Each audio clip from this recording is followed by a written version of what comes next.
The Detroit Red Wings have been without a captain since 2018. Now, for a generation of fans that grew up with Steve Yzerman, Nick Lidstrom, and most recently Henrik Zetterberg, seems pretty weird to have nobody with the C on their jersey. Of course, Dylan Larkin will be the next captain of the Detroit Red Wings. It's gonna happen. He's the de facto leader of this team already. He's by far the best player on this team.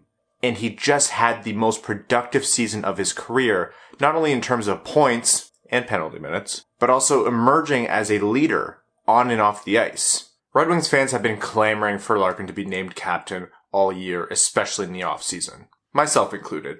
So you can imagine everyone's surprise when 2 days ago, Jeff Blashill said at training camp that the Red Wings would be rolling with 4 alternate captains this year. No single captain. That was not expected. I probably would have bet money that Larkin was to be named captain before the season. But there are a few things to consider here. First and foremost, Steve Yzerman. We always think of Steve Yzerman as returning to the Detroit Red Wings, but you have to consider, he left 9 years ago. This is a totally different team than the one he left.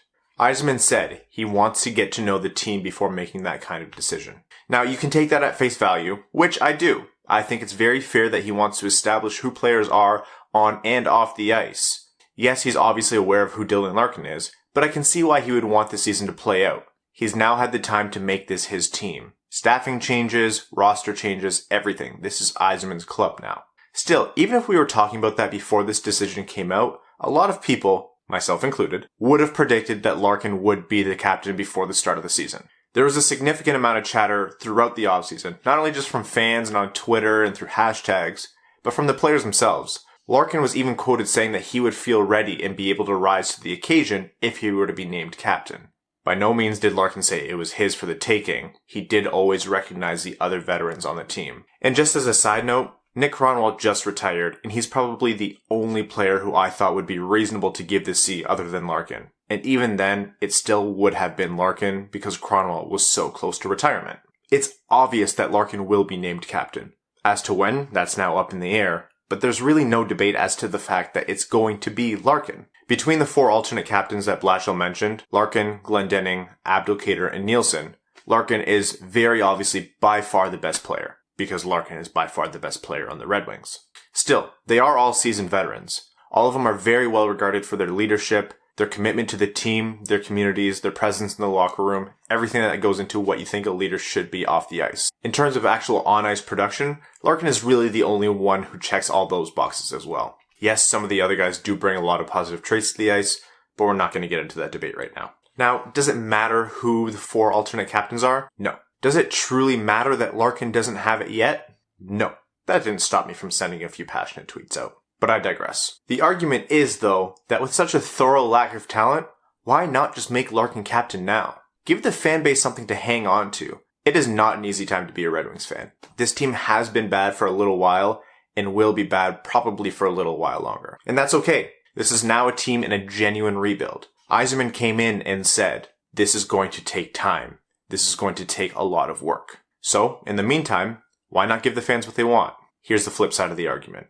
If we know that Larkin will be the captain, why throw him to the Wolves now? This is not going to be an easy season. Just because the last 2 or 3 or 4 seasons were hard does not arbitrarily make this one any easier. Just because the Red Wings got Yzerman back this offseason doesn't make the on-ice product that much better. For those of you who haven't taken a look at the Red Wings cap-friendly page, it's not so pretty. There are a lot of contracts that need to be taken care of before this team can truly turn the corner on this rebuild. Yzerman knows that. He even told us in his press conference on his first day on the job that this was going to take time. So, if this is going to be a rough season for the team, and he views Larkin as still developing, why put him through that? And honestly, who knows better than Steve Yzerman the pressures and trials of being a young captain on a bad team? I guarantee you that his experiences are coloring his decision right now. The amount of stress and pressure put on a young captain for a team that's not performing up to fan standards is incredibly high. Yzerman has no interest in deflating his best player or giving him a harder time through his most formative years. Now, I personally did state the case on Twitter that I think Larkin would be up to the task, but you can't exactly blame Yzerman for taking this route. The funny thing about all of this is, a couple hours after the first tweet went out, Ansar Khan then put out another tweet saying the same thing, but adding the fact that Blashill mentioned that he and Yzerman reserve the right to change their minds at any time.